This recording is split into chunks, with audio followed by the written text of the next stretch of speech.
If you're like me, cooling temperatures in the end of summer is a big dose of depression.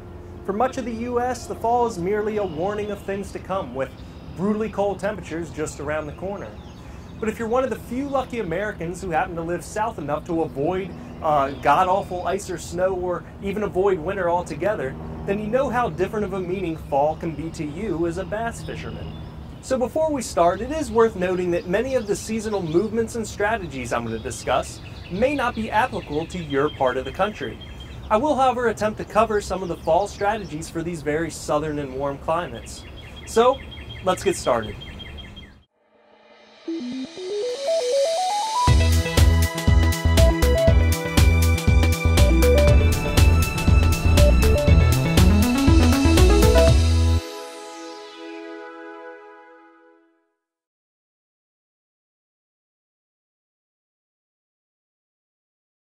To discuss the movements of bass during the fall, you have to start with the summer to fall transition period, which on most lakes and rivers across the U.S. begins sometime between mid-September and early October.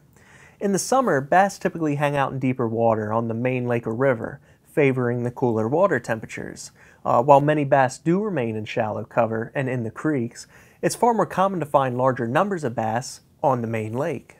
Now, when fall starts encroaching on summer's long-standing weather patterns, and water temps begin to drop for the first time, a lot of bass quickly pick up on this change of season and start making their fall migrations. However, just as many bass seem to ignore these very temp drops and wait for further, more concrete evidence that fall is here to stick around. It is this very scenario, some bass making their migrations and some bass staying put, that can make bass very tough to figure out in pattern. Many fish will be transient, and the ones that do stick around and are present for your summertime tactics are simply too few in number to provide any notable success. Luckily, the summer to fall transition period is short-lived in most cases. A couple weeks of tough fishing can give way to 2 straight months of solid fishing. During this seasonal transition, mixing both summer and fall patterns will be the only way to recognize when the majority of bass have began their migrations.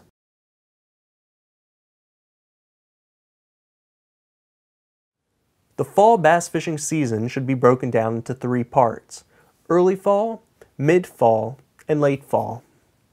In early fall, the schools of baitfish, most notably shad, are of extreme importance to both anglers and bass. During summer, shad primarily suspend in deeper water on the main lake or river. However, when early fall arrives, shad begin their migration in search for food to fatten up for the winter, just like bass do. However, the shad's main target is plankton, and generally the greater abundance of plankton can be found in the upper ends of creeks in the fall. And we'll get into more of that later, but for now I want you to know that this movement of both shad and bass have begun. But this movement is sort of a long-winded cycle that doesn't happen instantaneously. And just like how pre-spawn is the first part of this spring season, the first leg of the fall cycle is early fall. As the bass retreat from their summer sanctuaries, they move to the mouths and lower ends of creeks and tributaries. The bass are very scattered as they begin their migration, and this early on, they're not schooled up yet like we find them later on in the fall. Bass scatter in the shallow water cover and structure found in the main lake, and on both shallow and deep flats in the lower thirds of creek arms. Though shallow water cover should be your primary target when fishing hard cover and structure, deep water flats that contain weed beds can also be prime areas because the shallower portions of the weed beds may begin dying off, and the bass will move to the outer, deeper weeds that are the last to start dying. These deep edge weeds can be prime targets to find the greatest concentrations of fish in a confined area during the part of fall when bass are most scattered. This is a time of year when bass are roaming a lot, and transient fish are often hard to pattern, as was the case with the summer to fall transition period. But luckily, early fall bass are feeding heavily and looking for that hardy forage to feast on.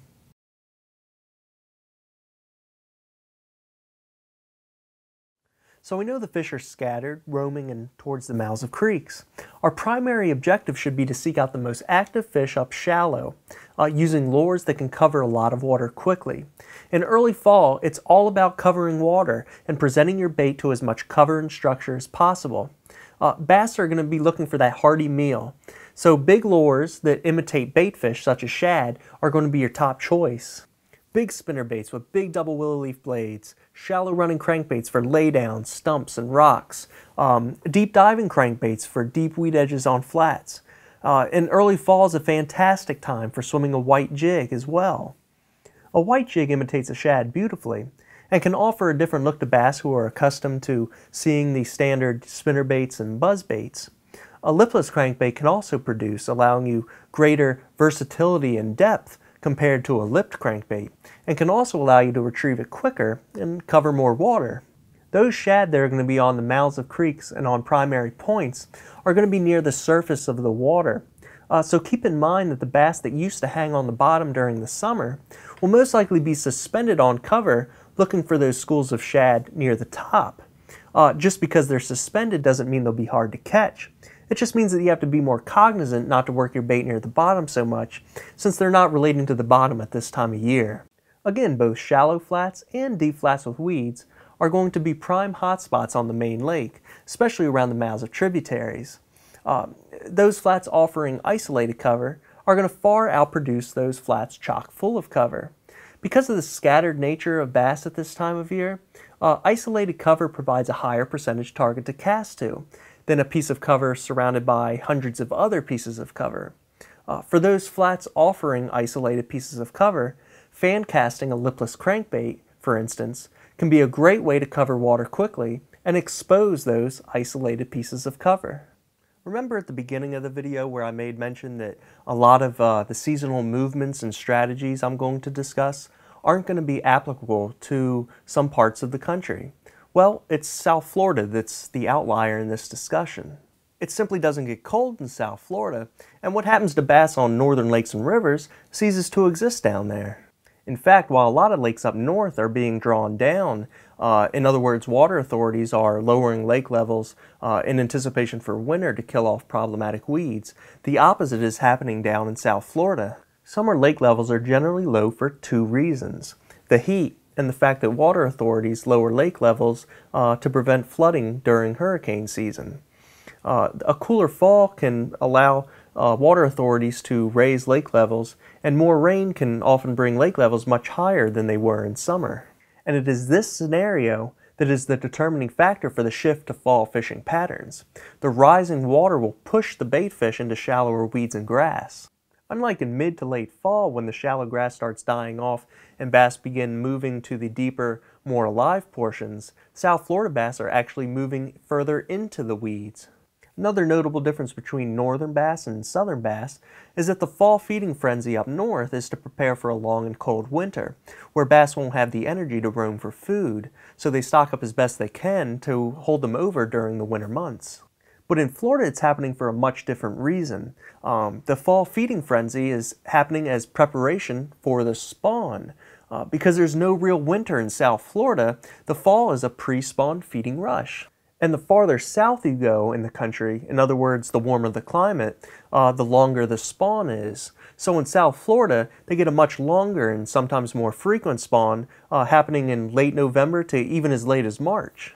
And I hope you've already come to the conclusion that when I speak of early fall, mid-fall, late fall, and so on, that these parts of the seasons don't occur at the same time in all parts of the country. For instance, just because early fall in Wisconsin may start at the beginning of September, doesn't mean that early fall happens at the beginning of September for guys down in Alabama. It's all relative to where you're fishing. But nearly the entire country can apply the general fall strategies on their lake or river, with the exception of South Florida, who's clearly the biggest outlier. Any more talk about South Florida during the season would best be left to a pre-spawn video, and that's exactly what we'll do when that time comes.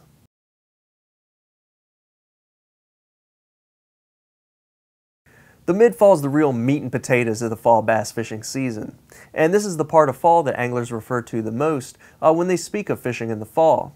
Very much of the mid-fall patterns are similar to the early fall patterns, with the exception of where the shad and bass are in relation to the creeks.